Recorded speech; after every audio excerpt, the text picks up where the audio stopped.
fears for Lebanese economy if Saudis impose Qatar-style blockade. Beirut, Reuters. Lebanese politicians and bankers believe Saudi Arabia intends to do to their country what it did to Qatar, corral Arab allies into enforcing an economic blockade unless its demands are met.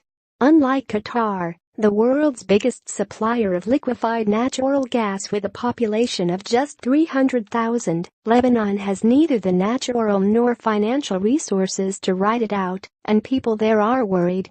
Up to 400,000 Lebanese work in the Gulf region, and remittances flowing back into the country, estimated at between $7.8 billion a year, are a vital source of cash to keep the economy afloat and the heavily indebted government functioning.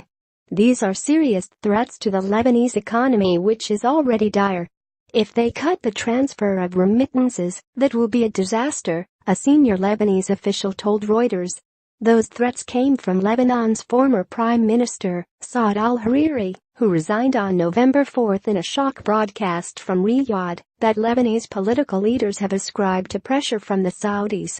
Hariri, an ally of Saudi Arabia, on Sunday warned of possible Arab sanctions and a danger to the livelihoods of hundreds of thousands of Lebanese living in the Gulf. And he spelled out Saudi conditions for Lebanon to avoid sanctions. Hezbollah, the Iran-backed group that is Lebanon's main political power and part of the ruling coalition, must stop meddling in regional conflicts, particularly Yemen.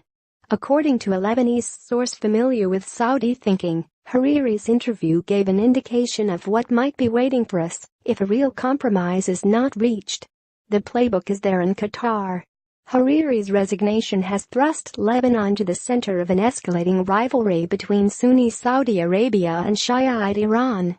The non-confrontational Saudi policy of the past towards Lebanon has gone, analysts say, under the new leadership of Crown Prince Mohammed bin Salman, 32-year-old son of King Salman.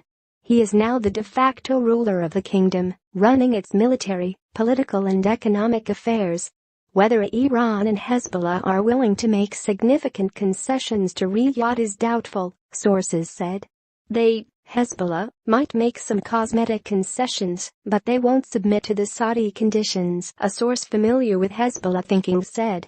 In Hezbollah's court, Lebanese analyst Sarkis Naim said Riyadh wanted Hariri to return to Lebanon and press President Michel Aoun to open dialogue and address their conditions on Hezbollah's regional interventions. They need to come up with a position that will be satisfactory to the Saudis. If the Saudis decide on sanctions, they will do it, Naim said. A source close to Hariri said he had put the ball in the court of Aoun, Hezbollah and its allies, by saying business cannot continue as usual. There was no sugarcoating. The sanctions were spelled out clearly. They want Lebanon to be disassociated from Hezbollah. Aoun has welcomed comments that the former premier planned to return home soon, palace sources said on Monday. Saudi frustration with Lebanon seems to have boiled over after a string of setbacks to its foreign policy. Riyadh has been bogged down in the war it launched against Iran-allied Houthi rebels in Yemen in 2015. Saudi Arabia has accused Iran and Hezbollah of backing the Houthis, and also said Hezbollah had a role in firing a ballistic missile from Yemen towards Riyadh earlier this month.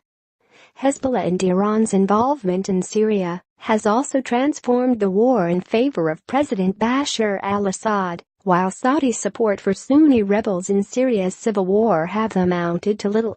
Hezbollah, a movement with a heavily armed fighting force in addition to seats in parliament and government, is Iran's spearhead in the region.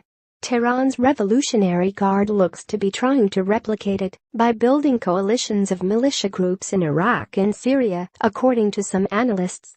The list of potential sanctions against Lebanon, political sources there say, could include a ban on flights, visas, exports and transfer of remittances. Some of those have been imposed on Qatar, but that blockade, initiated in June, has had limited effect on the emirate so far, beyond driving it closer to Iran. Allegiance to foreign backers is not new to Lebanon. Sunnis have always looked to Saudi Arabia for support and funding, while Shiite Lebanese tended to turn to Tehran and Hezbollah. The Lebanese have always been agents of foreign powers. They take their money, make promises, commitments and alliances, Naim said.